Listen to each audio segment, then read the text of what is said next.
I was just reflecting on a day that was similar to this about, a little more than a year ago, and we stood over there by where those trailers are, and Development and Peace had done a fabulous job in putting 500,000 postcards to the Prime Minister. That was pretty impressive. On corporate social accountability, and C-300.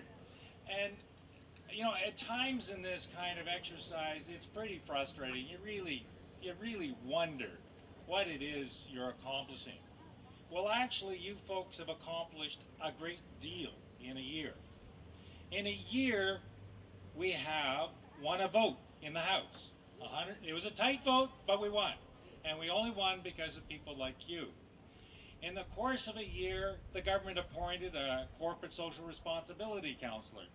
I got some problems with that corporate social responsibility counselor, but I dare say if it wasn't for folks like you, we wouldn't have a corporate social responsibility counselor.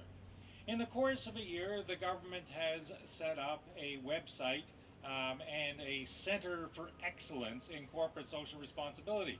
Again, I may have some troubles with that, but I dare say if it wasn't for you and it wasn't for C-300, that would not have happened.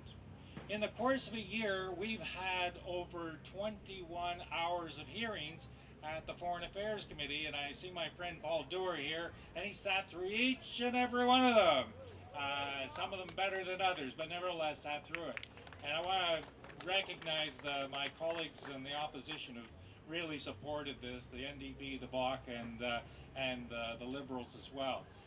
So we've accomplished that. In the course of a year, we've got it into the committee and out of the committee, so it's now back on the floor of the House of Commons. Again, that is entirely attributable to people like yourselves who write emails, who harass their MPs, who write letters, who show up for rallies such as this, who wear these buttons and do all of those sorts of things. These are significant accomplishments by NGOs and the social movements of Canada. And you need to pat yourselves on the back. But, ladies and gentlemen, we're a long way from the goal line. You know, it's like spiking the football at the 50-yard line. That's where we're at. We're at the 50-yard line. We're not at the 100-yard line. We haven't punched this over the goal line. So no premature spiking of the ball, if that's okay with you. So what we need to focus on now is to move it to a vote in the House of Commons, and we need to win that vote. So we're going to be sending out marching orders to all of our friends who will, hopefully do the emails and the letters and the visits and all that sort of stuff. Use the summer to punch this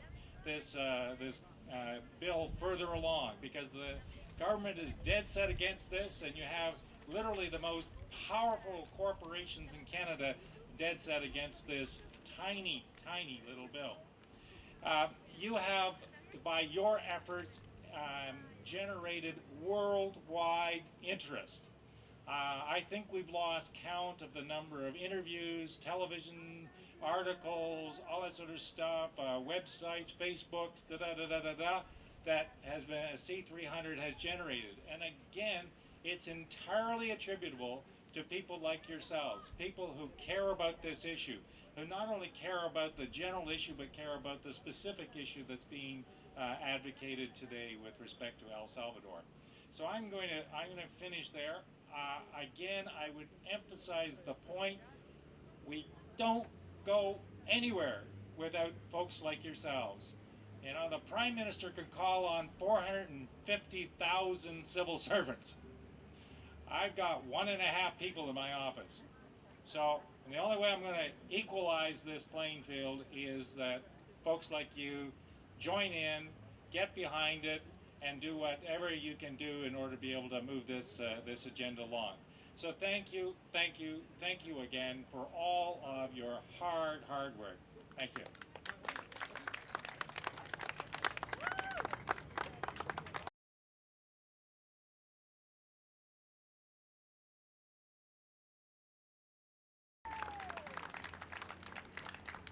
Afternoon, everyone.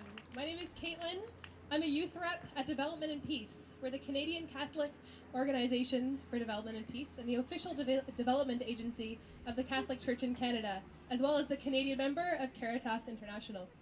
Inspired by the gospel values, especially the preferential option for the poor, the goals of Development and Peace are to support initiatives by people in the Global South to take control of their lives, as well as to educate Canadians about global issues.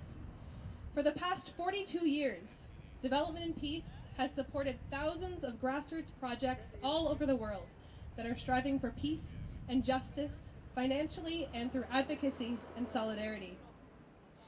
Development and Peace believes that the concept of voluntary corporate social responsibility is fundamentally flawed. Canadian extractive companies that fail to uphold international human rights and environmental standards abroad must be held accountable in Canada. Between 2006 and 2009, over 520,000 Development and Peace action cards from all across the country were signed and delivered to MPs from every region in this country. And 170 meetings with MPs were held, all calling for action on making mandatory corporate social responsibility a reality.